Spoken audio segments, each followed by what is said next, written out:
देखो वाल्मीकि का नाम तुम लोग सब सुना हुआ है, सुना है ना। वाल्मीकि का नाम रत्नाकर था। क्या पेशा करता था आप सब जानते हो।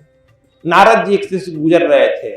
जब तुम किसी संत महात्मा से जाने और अनजाने टकरा जाता है, वो अनजाने नहीं है, वो परमात्मा के विधान है, तुम्हें टकरा देता है, वो अनजाने नहीं होता है। That is plan of the Almighty God, and you get the accident. Valmiki में संभावना थी, लेकिन गलत दिशा में भटक गया था। इसलिए एक दिन नारद जी उधर से ही गए और वह कहा कि जो रखा हुआ रख दो, जो लिया है रख दो, नहीं तुम्हारा सर धड़ अलग कर देंगे। कहा कि हमारे पास है ही क्या रे बच्चा, यह जो है चादर है ले रख देते हैं, यह जो है गिटार लिए हैं रख देते हैं। नजदीक आया, गिटार क्या होता है, गटगट करता है कैसे बोलता है, जरा सुनाओ तो उस पर नारद जी अपने एक भजन सुना दिए। मेरे मन लागो यार फकीरी में, जो सुख फकीरी में वह न अमीरी में, मैं तो वही का होनी होश हो।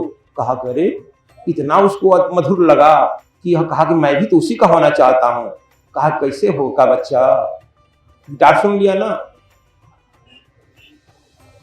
तू जो पाप कर रहा है, यह कर्म कर रहा है, किस लिए कर रहा है, क्या करूं, अपने बाल बच्चों को पालना है, पति पत्नी को पालना है, खिलाना है, इसमें पाप है ना। तो हाँ पाप है, लेकिन पाप का हिस्सेदार तुम्हारे बच्चे नहीं हैं, तुम्हारी पत्नी नहीं है, तुम्हारा बाप नहीं है, सब है, कोई नहीं हिस्सेदार है, तुम हो।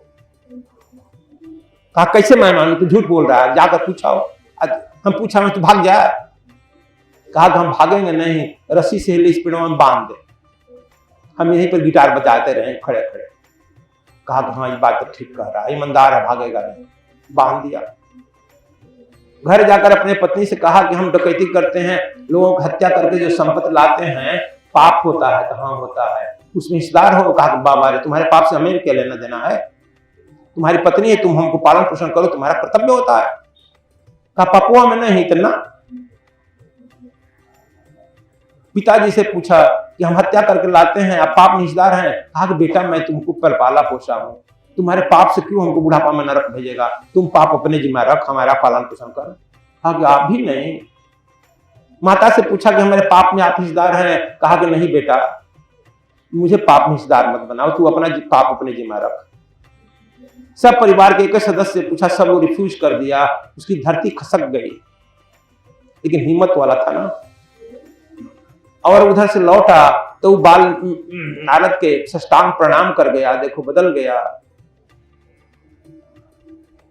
और खोला, कहा कि प्रभु कोई हिस्सेदार नहीं है। कहा कि तब हमको भी मेरे मन लागो यार फकीरी में लगा दीजिए। कहा कि बस बस चल। उसी पेड़ के नीचे बांधा था नारद जी, उसी पेड़ के नीचे उसी को बांध दिए। वो रस्सी से बांधा था, वो गुरु दीक्षा से बांध दिए।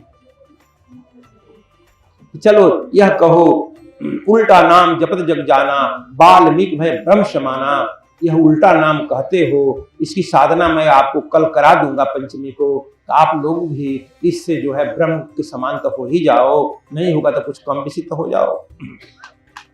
देखो राम का यह प्रभाव है, वाल्मीकि ने खुद रामायण में लिखा है। वाल्मीकि निपुण था, यह पढ़ाई करने से खुश उनकी विद्वता खुल गई, आंखें खुल गई।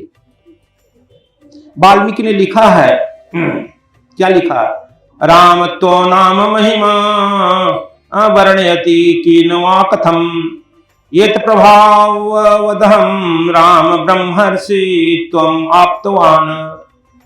कहते हैं कि राम तुम्हारे नाम का इतना प्रभाव है कि हमारे ऐसा आदमी ब्रह्म ऋषि बन गया।